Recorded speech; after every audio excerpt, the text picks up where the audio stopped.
Hello! Bonjour à toutes et à tous. Bienvenue au nouveau et merci du fond du cœur à ceux qui me suivent, ceux qui sont présents depuis le début.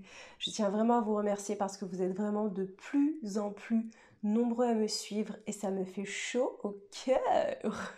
Comme tous mes threads d'horreur, je ne vous ai jamais spécifié si les histoires sont vraies, sont fausses, est-ce que c'est moi qui les ai vécues ou pas.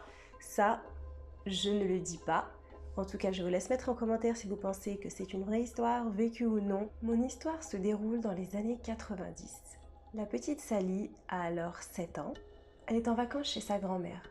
Elle aime beaucoup aller chez sa grand-mère. Qui n'aime pas les grand-mères? Sauf si ta grand-mère, c'est une version Tati Daniel. Là, je suis désolée pour toi, je peux rien faire. En tout cas, big up à ma grand-mère, même si je sais qu'elle ne regardera jamais cette vidéo. La petite Sally nous dit que chez sa grand-mère, c'est un petit appartement avec 2 chambres, un salon, une cuisine. Donc elle nous explique un peu la disposition pour qu'on puisse comprendre la suite de l'histoire. Lorsque tu arrives dans l'entrée, tu descends à droite, il y a une cave. Et tout de suite devant l'entrée, il y a 2-3 petites marches. Il y a une chambre. Et dans cette chambre, il y a une porte en bois avec un petit loquet. Et à l'intérieur, il y a un grenier. Dans ce grenier, c'est une pièce assez humide. Elle dit qu'elle ressent chaque fois l'humidité lorsqu'elle va là-bas parce que le plancher est en bois et les murs ne sont pas en placo ou en ciment, mais en pierre, fait un peu comme à l'époque. Et dans ce grenier, il y a un placard où sa grand-mère entrepose des pots de confiture qu'elle fait, ainsi que des fruits confits. Mais ce placard n'a pas toujours enfermé des pots. On verra ça après. Retournons au palier d'entrée. Ensuite, on redescend les petites marches, on sort donc de cette chambre, on se retrouve dans le salon où il y a le poêle à bois qui est donc chauffage principal à cette époque-là. En tout cas, dans l'appartement de la grand-mère de Sally, il n'y a pas d'autre système de chauffage que ce poêle à bois qui se trouve dans la pièce principale qui est donc le salon. Ensuite, on continue, il y a la cuisine, la chambre des grands-parents et puis une petite pièce qui sert un peu de salon où on reçoit les invités avec le fauteuil, etc. Et après, il y a les sanitaires. Donc elle nous explique qu'elle aime beaucoup aller chez sa grand-mère lors de ses vacances, de ses week-ends. Elle aime beaucoup ses grands-parents parce qu'ils lui font de bons petits plats à manger. Et comme je l'ai dit précédemment, si tu n'as pas une grand-mère comme Tati Daniel, ta grand-mère, c'est toujours celle qui te chouchoute le plus et qui prend soin de toi plus et qui te gâte à outrance. Sally, à cette époque-là, a 6-7 ans, donc elle aime dormir avec ses grands-parents, mais un jour, elle propose à sa grand-mère d'aller dormir dans la chambre du haut, donc celle qui est collée au grenier. À 7 ans, moi perso, j'irai pas dormir, enfin bref. Sally propose à sa grand-mère d'aller dormir dans cette chambre. Sa grand-mère tout d'abord refuse parce qu'elle la trouve trop petite et tout simplement parce qu'il n'y a pas de chauffage en haut. Le seul chauffage se trouve dans le salon et la nuit les grands-parents n'alimentent pas ce chauffage, donc il fait très froid dans la pièce en haut. Tout en sachant qu'elle est attenante à une pièce humide, il fait froid et humide. Donc sa grand-mère a refusé plusieurs fois à la petite Sally d'aller dormir dans cette chambre. Mais un soir, il y a des invités. La petite Sally redemande à sa grand-mère, elle saute sur l'occasion pour se dire que sa grand-mère va peut-être accepter sa demande puisque elle sera occupée avec les invités et sa grand-mère accepte. Donc elle est très contente, elle monte dans cette fameuse chambre, elle emmène ses petites peluches, ses jouets pour l'accompagner durant la nuit. Elle se rend compte que durant la nuit, elle a très froid, elle aurait dû écouter sa grand-mère. Et là, elle se dit qu'elle va redescendre, aller dormir avec ses grands-parents, les rejoindre dans le lit où il fera un peu plus chaud. Et là, tout à coup, elle se met à entendre le loquet qui se détache de la porte en bois. Elle entend un petit sentiment de loquet qui tape contre le crochet. Je vais vous mettre une incrustation, une photo pour vous montrer un peu à quoi ça ressemble parce que moi j'arrive bien à le visualiser, donc je vous mets une photo pour que vous puissiez comprendre. Elle commence à entendre le sentiment de ce loquet et elle ose à peine tourner la tête. Il ne faut pas oublier que Sally a que 7 ans à cette époque-là Si vous vous souvenez de vos 7 ans, je pense qu'on serait tous quand même en train de flipper en entendant un loquet s'ouvrir, hein. Donc elle décide de ne pas bouger et elle a extrêmement peur et elle commence à entendre davantage de bruit dans ce grenier, mais elle a trop peur. Elle finit par s'endormir. Le lendemain, étant donné qu'elle était assez curieuse de se demander mais pourquoi est-ce qu'elle a entendu ce petit sentiment de loquet, elle se décide à aller regarder ce qu'il y a dans le grenier. Donc avant ça, elle ne s'y était jamais attardée plus que ça. Elle accompagnait uniquement sa grand-mère quand elle allait chercher les fameux bocaux de confiture ou de fruits confits. Elle l'accompagnait, elle repartait très vite parce qu'elle n'aimait pas cette odeur d'humidité. Et là, elle a décidé quand même d'y aller et d'examiner. Je trouve ça quand même très courageux de la part d'une petite fille de 7 ans de se dire tiens, je vais aller regarder ce qui se passe dans le grenier parce que même si c'est en plein jour, c'est quand même un grenier quoi, il n'y a pas de fenêtre. Bon, elle se rend compte qu'il y a énormément de papier, il y a même une vieille machine à écrire qui date de l'époque de la guerre de son grand-père, il y a beaucoup d'affaires qu'elle n'ose pas toucher de peur que sa grand-mère se fâche contre elle. Donc elle repart, elle referme le loquet et donc elle redescend, elle va voir sa grand-mère et elle lui demande est-ce qu'elle peut jouer avec la fameuse machine à écrire qu'elle a trouvée dans le grenier. Elle a envie de voir si elle fonctionne encore. Bon, à cet âge-là, on ne sait pas comment fonctionne une machine à écrire, donc on se dit qu'on va mettre du papier dedans, qu'on va taper et que ça va écrire. La grand-mère lui autorise en lui disant de faire attention, de ne pas prendre des affaires qui sont en hauteur, car des choses peuvent tomber sur elle. Et bien sûr, de ne pas aller dans le petit compartiment à bocal pour ne surtout pas faire tomber les bocaux de la grand-mère. La petite Sally s'exécute, elle remonte, et là, elle s'aperçoit que la porte est ouverte, que le loquet s'est enlevé et que la porte est entrouverte. La petite Sally se demande si sa grand-mère n'est pas allée entre-temps dans le grenier, mais elle trouve cela quand même bizarre car depuis tout à l'heure, elle discute avec sa grand-mère et elle ne l'a pas vue s'absenter. Elle continue, elle prend cette fameuse machine à écrire, elle insère du papier, elle commence à écrire, mais elle voit que rien ne s'écrit tout simplement parce qu'elle ne fonctionne plus. Donc elle décide de s'en servir comme jouet, de taper dessus et de jouer à la maîtresse. Cependant, quelques touches restent enfoncées dans la machine, ça l'agace un peu parce qu'à chaque fois elle est obligée de remonter la touche pour pouvoir appuyer dessus et elle se reste coincée et ainsi de suite. Le soir arrive et cette fois-ci elle ne veut pas dormir dans le grenier donc elle demande à dormir avec ses grands-parents. Son grand-père travaillait de nuit donc elle ne dormait qu'avec sa grand-mère. Cette nuit, elle s'allonge, elle s'endort et tout à coup elle est réveillée par une voix qui lui susurre à l'oreille « Pleure, pleure, pleure ». Et là, elle a très peur, elle se réveille en sursaut, elle se demande ce que c'est, et elle voit sa grand-mère endormie. Et là, elle a les yeux ouverts, et elle l'entend encore. Pleure, pleure, pleure. La petite fille est effrayée, elle se met à crier, à réveiller sa grand-mère, à lui dire qu'il y a quelque chose qui ne va pas, et qu'elle entend quelque chose. Sa grand-mère lui dit « Non, ne t'inquiète pas, ce n'est rien, rendors-toi, tu as sûrement dû faire un cauchemar. » Mais la petite fille sait depuis cette nuit-là qu'elle n'a pas fait un cauchemar. Il y a quelque chose de bizarre.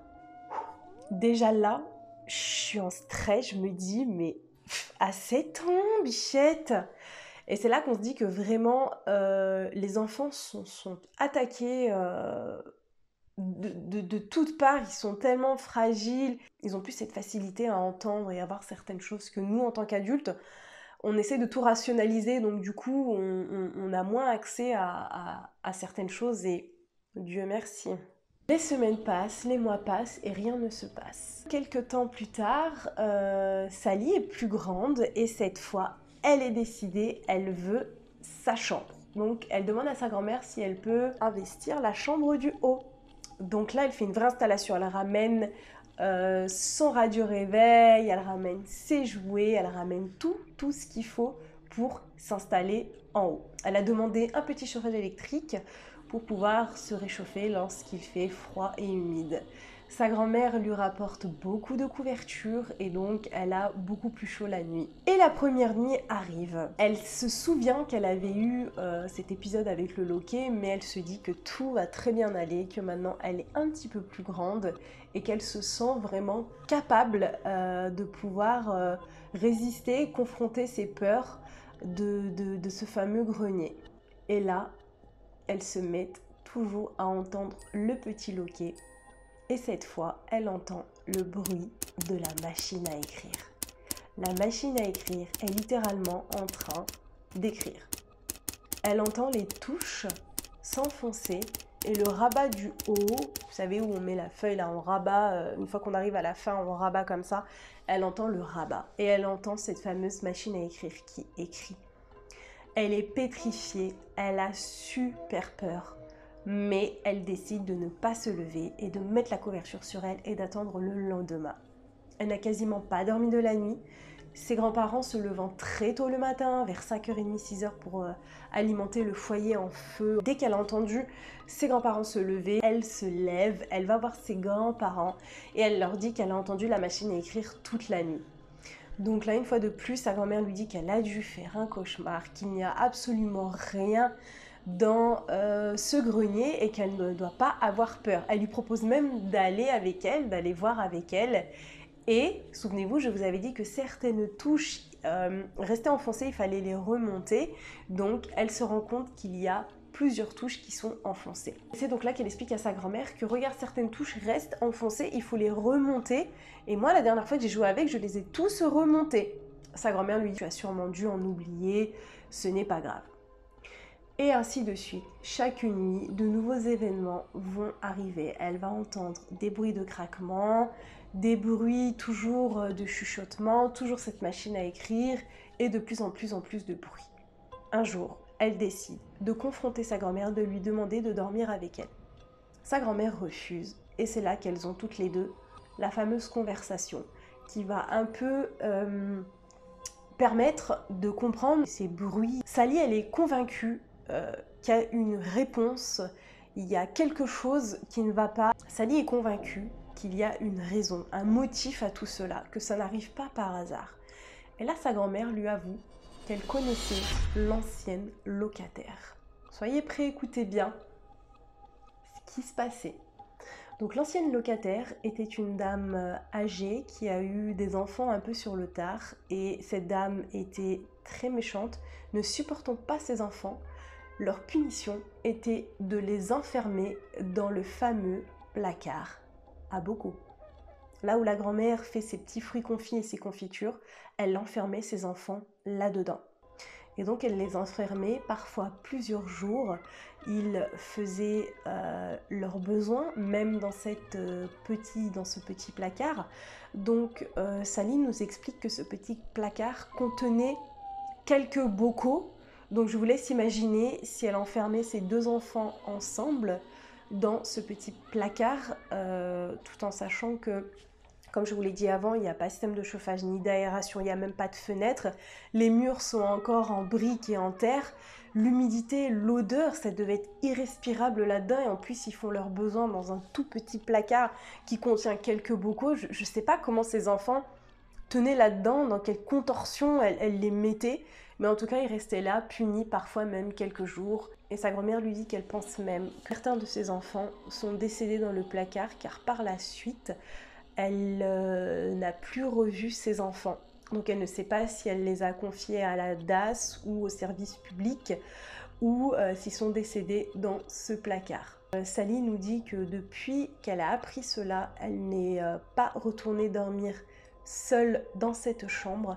Elle a décidé de rester dormir dans le salon. Il y avait les petits canapés et là-bas, elle n'entendait absolument rien, plus rien.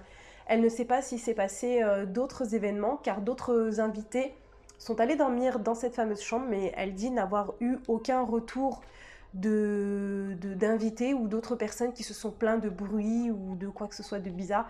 Donc Sally ne sait pas si elle a halluciné ou si elle était, vous savez, entre deux, entre le moment où on dort et on dort pas vraiment, on peut entendre certaines choses, mais qui en fait appartiennent à notre rêve. Et à cet âge-là, on n'arrive pas encore à maîtriser ça. Je tiens à remercier Sally pour son histoire. C'est une histoire de dingue. Je m'imagine à cet âge-là, devoir vivre une telle chose, ça doit être un peu traumatisant, je pense, pour la suite de sa croissance par rapport à tout ce qui est spirituel, par rapport à tout ce qui est psychologique. Sally ne nous dit pas si ça l'a marqué par la suite, elle nous dit juste qu'elle s'est arrêtée sur sa fin. Elle ne sait pas si les enfants sont morts dedans ou pas. Je vais donner mon opinion sur cette histoire. Comme je le disais tout à l'heure, je pense que les enfants sont plus ouverts à certaines choses, ils sont moins dans ils rationalisent moins. Donc du coup, ils arrivent plus à entendre ou voir certaines choses. Si les enfants sont morts dans ce placard, je pense que il y a quelque chose qui les empêche de passer dans l'au-delà. En tout cas, qu'on y croit ou qu'on n'y croit pas, il se passe plein de choses. Beaucoup de gens exacerbent ce qu'ils entendent et ce qu'ils voient, soit pour faire du sensationnalisme, ou soit pour se rendre intéressant, soit pour avoir une histoire à raconter. En tout cas, pour ceux qui l'ont vraiment vécu, je pense que ça doit être très dur et très traumatisant. Et en tout cas, je vous envoie toute ma force et tout mon courage pour ceux qui sont en train de vivre ce genre de situation ou pour ceux qui ont des enfants qui sont en train de vivre cette situation. Pensez à bien prier pour vos enfants. Prenez ce qu'ils vous disent, croyez-les. S'ils ont entendu quelque chose, croyez-les. Priez avec eux. Faites-les réciter des prières. Demandez la protection divine afin de ne pas être tourmenté durant votre sommeil pour ce genre de choses. Voici s'achève notre thread d'horreur / histoire un peu paranormale de la petite Sally, qui aujourd'hui est adulte. J'ai pas fait de vidéo pour Halloween, je n'ai pas fait de thread tout simplement parce que je ne fête pas Halloween. C'est pourquoi je vous fais une vidéo que maintenant. J'espère vous retrouver très vite. Je te souhaite une belle journée ou une belle soirée selon le moment où tu me regardes. Je te fais plein de bisous et surtout, prends bien soin de toi. Ciao!